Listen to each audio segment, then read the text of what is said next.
Hello and welcome guys, स्वागत है आप सभी का मेरे चैनल में। हम लेके आ गए हैं आपके लिए साथ निवाना साथिया की अपडेट। सीरियल की स्टार्टिंग में दिखाया जाता है तो कृष्णा होते हैं, रूम से आते हैं, कोकिला जी को देख के उनके पैरों को छूते हैं और कोकिला जी आशीर्वाद देती हैं, सदा खुश रहो बेटा कृष्णा।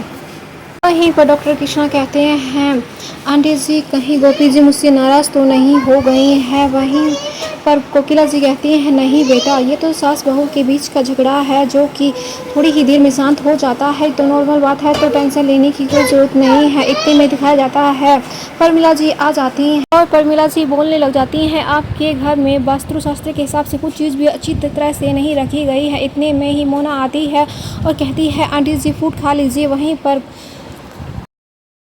परमिला जी कहती हैं, मैं 12 बजे के ही बाद कुछ खाती हूँ और इसलिए मैं तुम्हारे फ्रूट नहीं खा सकती। इतने पर परमिला जी से कोकिला जी कहती हैं, चलिए आप दोनों नाश्ता कर लीजिए। वहीं पर परमिला अपने बेटे कृष्णा से कहती है, बेटा तुमने नाश्ता किया है या नहीं किया है, तुम अभी से ऑफिस जाने लगे। वहीं कृष्णा जी कहते हैं, मैं तो कैंटीन में ही खा लूँगा माँ, मुझे लेट हो रहा है।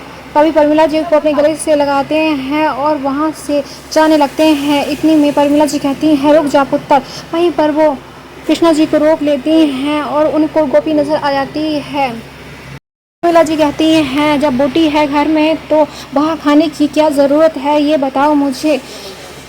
तुम्हारी शादी नहीं हुई थी तो कोई बात नहीं थी, अब तो तुम्हारे पास में तुम्हारी पत्नी है तो उससे कहो तुम्हारा नाश्ता रेडी कर देगी। परमिला जी कहती हैं, क्या ये कोकिला जी ठीक है, जब घर में पत्नी है और ये कृष्णा बाहर खाना खाएगा तो ये अच्छी बात है। वहीं पर कोकिला जी कहती हैं, ये बिल्कुल अच्छी बात नहीं है। कृष्णा भी कहती है, कृष्णा जी अब 2 मिनट रुकिए, मैं आपके लिए नाश्ता रेडी करती हूँ। वहीं पर कृष्णा जी कहते हैं, नहीं गोपी जी, आपको परेशान होने की कोई ज़रूरत नहीं है, कैंटीन में ही खा लूँगा। वहीं पर परमिला जी कहती हैं, कैंटीन में क्यों खाएगा तू, ये बता।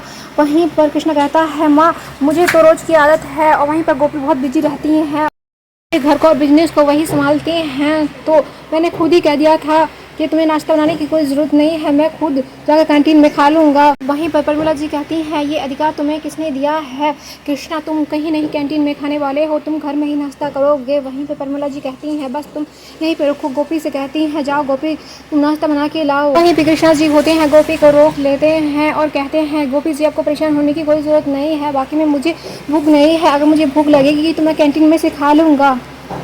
दूसरी तरफ गोपी किसी काम से वहाँ से चली जाती हैं और अकेले कृष्णा और कृष्णा की मॉम रह जाती हैं। वहीं पर कृष्णा की मॉम जी कहती हैं और वो कहती है, कृष्णा बेटा मुझे लगता है ये तुम्हारा एक तरफा प्यार है, क्योंकि गोपी के हाव भाव से तो नहीं लगता कि वो तुमसे प्यार भी करती है। समझाते हैं अपनी मॉम करती है, गोपी जी अहम जी से बहुत ज़्यादा प्यार करती थी, अब किसी इंसान को भूलने में थोड़ा समय तो वहाँ लगता ही है, आप अच्छी तरह से जानती हैं, आप भी एक औरत हैं। वहीं पर कृष्णा जी अपनी मॉम को सारी बात समझा देते हैं और वो समझ भी जाती हैं। वहीं पे परमिला जी कहती है, गोपी को भी थोड़ा समझना चाहिए, अब पुराने रिश्ते को भूल कर उससे तुम्हें अपना लेना चाहिए। मानते हैं किसी चीज़ को भूलना आसान नहीं होता। फिर वहीं पर परमिला जी कहती हैं, किसी के जाने से बेटा ज़िंदगी नहीं रुकती है, ज़िंदगी का नाम चलना ही होता है, वो चलती ही जाती है।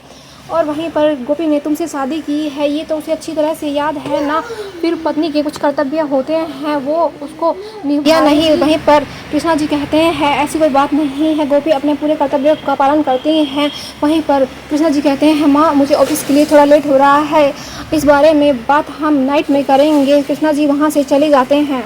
तभी परमिला जी होती हैं, वो ठान लेती हैं गोपी के दिल से अहम की यादों को दूर करना। वहीं पर सीन शिफ्ट होता है जहाँ पर दिखाया जाता है गोपी है मशीन पर काम कर रही होती है। इतने में ही सोना आ जाती है, कहती है, माँ बहुत ज़्यादा काम हो गया है, मैं भी आपका काम में हाथ बढ़वा देती हूँ। वहीं पर गोपी जी कहती है, नहीं सोना, तुम्हारा 9वां महीना चल रहा है, इसलिए तुम्हें बेड रेस्ट करना चाहिए और तुम्हें ये सब करने की कोई ज़रूरत नहीं है, तुम रेस्ट करो बस।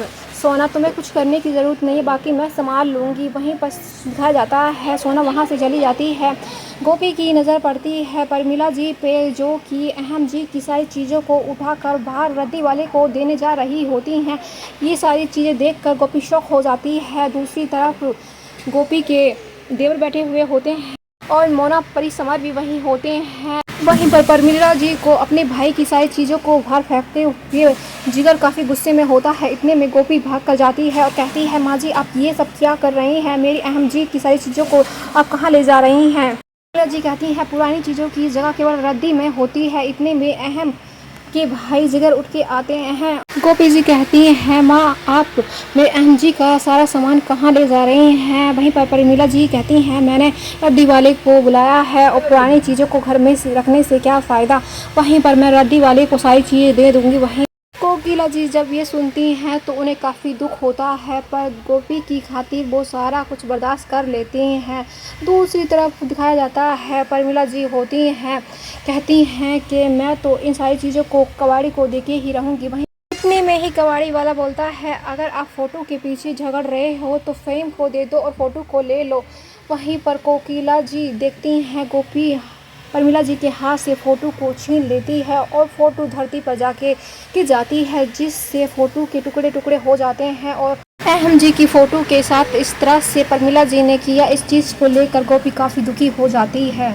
अहम की फ़ोटो गिरते ही जिगर जी गुस्से में हो जाते हैं। वहीं पर दिखाया जाता है जिगर की फ़ोटो नीचे गिर जाती है और कांच टूट जाता है, फ्रेम होता है। वहीं पर कोकिला जी को काफ़ी धक्का लगता है ये देख के उनके बेटे की फ़ोटो नीचे जाके गिर गई। वहीं पर गोपी जी कहती हैं माँ जी आपने क्या किया। वही गोपी होती है वो फ़ोटो को उठाने लग जाती है और वहीं पर कांच के टुकड़े होते हैं गोपी के हाथ में लग जाते हैं। ये देखकर कोकिला को काफ़ी तकलीफ़ होती है। गोपी के हाथ से खून निकल रहा होता है, पर गोपी को इतनी भी फिक्र नहीं होती कि उसको चोट लग चुकी है। वहीं पर अहम की फ़ोटो उठाती है और वो रोने लग जाती है और वहीं पर परिमीला जी को सुना देती है आप मेरे साथ ज़रूर हैं पर आपको कोई अधिकार नहीं है मेरी फीलिंग के साथ खेलने का। वहीं पर गोपी बहुत गुस्से में आ जाती है। वहीं पर परिमीला जी कहती हैं पुरानी चीज़ों को हमेशा दिल से लगा के नहीं रखा जाता गोपी, जब तुम्हारे नए रिश्ते बन गए हैं तो तुम्हें अहम को भूलना ही पड़ेगा और मेरे बेटे को स्वीकार करना पड़ेगा क्योंकि तुमने उससे शादी की है, मेरा बेटा कोई चीज़ नहीं है। गोपी अपनी शादी की सारी कंडीशन उनको बताती है और कहती है जब कृष्णा और मेरी शादी हुई थी उस टाइम मैं होश में नहीं थी और ना ही मेरे दिल में अभी कृष्णा के लिए कोई फीलिंग है। इतने में ही परिमीला जी और गुस्से में आ जाती हैं। गोपी की बातों को सुनकर गोपी अपने मन की सारी बात परिमीला जी को बता देती है। वहीं पर परिमीला जी कहती हैं लिया शादी के टाइम पर तुम होश में नहीं थी पर अब तो तुम अपने होशो हवास में हो। वहीं पर गोपी को थप्पड़ मारने की कोशिश करती हैं और कोकिला जी होती हैं उनका हाथ पकड़ लेती हैं। वहीं पर कोकिला जी कहती हैं आपको कोई अधिकार नहीं है आप गोपी को इस तरह से मारें, आप गोपी की सास हैं तो आपको सभी मान सम्मान देते हैं, उसी तरह से गोपी को भी आपको मान सम्मान देना चाहिए। वो आपकी बहू है, कोई जानवर नहीं है जो आप इस तरह से उसे मार रही हैं। वहीं पर उर्मिला जी कहती हैं गोपी के हाथ में इतनी चोट लगी है पर वो इतनी भी चिंता नहीं कर रही है कि उसके हाथ में इतनी चोट लगी है, उसे होश तक नहीं है कि उसके हाथों से खून बह रहा है। दूसरी तरफ परिमीला जी कहती हैं आपने अपनी बेटी को कुछ भी संस्कार नहीं दिए हैं, मान लिया मैंने उस पर हाथ उठाया गलत किया, क्या आपकी बेटी गलत नहीं कर रही है, उसने मेरे हाथ से प्रेम छीना, उसने मेरे बुढ़ापे का लिहाज भी नहीं किया, ये आपकी बेटी बहुत अच्छा कर रही है, आपके बहुत ही अच्छे संस्कार हैं आपकी बेटी में। वहीं पर कोकिला जी कहती हैं मैंने अपनी बेटी गोपी को बहुत ही अच्छे संस्कार दिए हैं, वो बड़ों का मान सम्मान करती है, किसी चीज़ को भूलने में आप भी जानती हैं टाइम लगता है, कुछ टाइम तो आप उसे दीजिए। वहीं पर जिगर समझ गया होता है परिमीला जी अब गोपी भाभी को लेकर ही जाएंगी। दूसरी तरफ कोकिला जी बहुत परेशान होती हैं परिमीला के बिहेवियर से, उन्हें समझ में नहीं आ रहा ये क्या करना चाहती हैं, क्या कर रही हैं। इतने में गोपी अपने रूम में आती है, अपने रूम का दरवाज़ा बंद कर देती है और अहम की फ़ोटो को लेकर रोने लग जाती है और कहती है अहम जी आप तो मुझे छोड़ के चले गए, आपकी गोपी के साथ क्या क्या हो रहा है आप जानते भी नहीं हैं। गोपी होती है अहम की फ़ोटो को देखती है और उससे बातें करती है और रो रही होती है और इतना उसकी यादों में डूब जाती है कि उसकी फ़ोटो को गले से लगाकर बहुत तेज़ी से रोने लग जाती है और फ्लैशबैक में चली जाती है जहां पर दिखाया जाता है अहम और गोपी की शादी हो दिखाया जाता है और वो फिर से फ्लैशबैक से वापस आ जाती है। दूसरी तरफ कोकिला जी और परिमीला जी को दिखाया जाता है। कोकिला जी कहती हैं मेरी बेटी ने जो गलती की है मैं उसके लिए क्षमा मांगती हूँ, हाथ जोड़कर कोकिला जी। सोना और उर्मिला जी को वहीं पर सोना कहती है नानी सासू माँ आपको नहीं लगता ये परिमीला जी कुछ ज़्यादा ही हर किसी चीज़ को लेकर नेगेटिव सोचती हैं, पता नहीं किस टाइप की हैं ये। वहीं पर एपिसोड समाप्त हो जाता है।